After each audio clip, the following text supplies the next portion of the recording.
নমস্কার বন্ধুরা, শিউলি রান্নাঘরে আপনাদের সকলকে স্বাগত। আমি শিউলি আজ আবার একটি নতুন রেসিপি নিয়ে চলে এলাম। আজ আমি পুনকো শাকের রেসিপি বানাবো, আর এটা খুব সহজে কম সময়ের মধ্যে রেসিপিটা তৈরি হয়ে যায়। আর এই শাকের মধ্যে বেশি কিছু প্রয়োজন নেই। আজ আমি তিল দিয়ে বানাবো এই শাকটা, আর সামান্য পরিমাণ পোস্ত দিয়ে দেবো, তাতে দুর্দান্ত স্বাদ হবে। চলুন দেখে নিন কীভাবে বানায়। প্রথমে এক আটি পুনকো শাক নিয়েছি। শাকটা ভালোভাবে বেছে নিতে হবে। শাকের মধ্যে অনেক রকম ঘাস থাকে, অনেক শাক থাকে যেটা খেতে খারাপ লাগে। তো আমি এখানে শাকটা বেছে নিয়েছি আর শাকের গোড়া দিকটা বাদ দিয়েছি। তারপর আমি এখানে একটা বেগুন ছোট ছোট টুকরো করে নিয়েছি, শাকটাও কেটে নিয়েছি। এগুলো ভালোভাবে কিন্তু ধুয়ে নিয়েছি।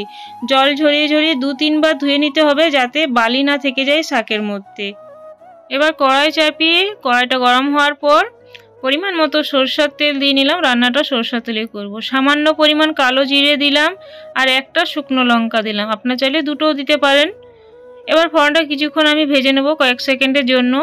আর তারপর একটা গন্ধ বেরোনোর পর আমি প্রথমে বেগুনগুলো দিয়ে নেব।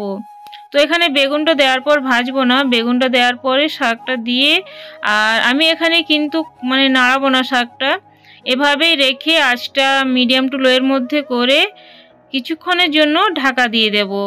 আর এদিকে দেখুন, এখানে তিল নিয়েছি 2 চামচ আর পোস্ত 1 চামচ, একটা কিংবা দুটো যেমন ঝাল খাবেন, ওটা লঙ্কাটা নিজেদের পছন্দ মতো নিয়ে ওটা ভালোভাবে পেস্ট বানিয়ে নিতে হবে। এবার ঢাকনা খুলে দেখুন, আমি শাকটা দেখলাম শাকটা কতটা কমে গিয়েছে। এরপর আমি স্বাদ মতো লবণটা দিয়ে নেব। কখনোই শাকে আগে লবণ দেবেন না, শাকটা একটু নরম হয়ে যাওয়ার পর বা কমে যাওয়ার পর তারপরে লবণটা দেবেন, তাহলে ঠিক আন্দাজটা হবে।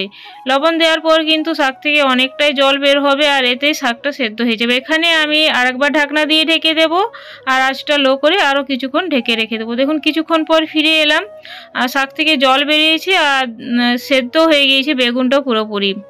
এবার আমি যে পেস্ট বানিয়ে রেখেছিলাম তিল পোস্ত দিয়ে, তো সেটা দিয়ে নেব।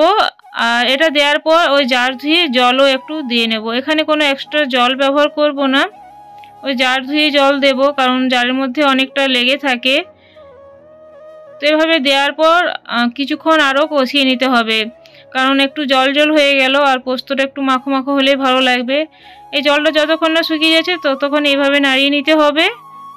আর এই রেসিপিটা খুব তাড়াতাড়ি হয়ে যায়, খেতেও দুর্দান্ত লাগে। বন্ধুরা, আমার এই রেসিপিটা ভালো লাগলে প্লিজ লাইক শেয়ার কমেন্ট করবেন, সাবস্ক্রাইব করে আমার পাশে থাকবেন, পাশে দিয়ে বেলটা প্রেস করে অল করে দেবেন, তাহলে নিত্য নতুন ভিডিও বা রেসিপি সবার আগে আপনাদের কাছে পৌঁছে যাবে। নতুন বন্ধুরা চ্যানেলটিকে সাবস্ক্রাইব করে পাশে থাকবেন, এই অনুরোধ রইল। কিছুক্ষণ পর এভাবে নাড়তে নাড়তে দেখবেন শুকিয়ে এসেছে। তারপর গ্যাস অফ করে স্ট্যান্ডিং টাইমে কিছুক্ষণ রাখার পর গরম গরম ভাতে পরিবেশন করবেন। আজ তাহলে আসছি বন্ধুরা, পরে একটি নতুন ভিডিও বা রেসিপি নিয়ে আপনাদের সাথে আবার দেখা হবে। ধন্যবাদ ধৈর্য ধরে আমার এই ভিডিওটা দেখার জন্য। Thanks for watching.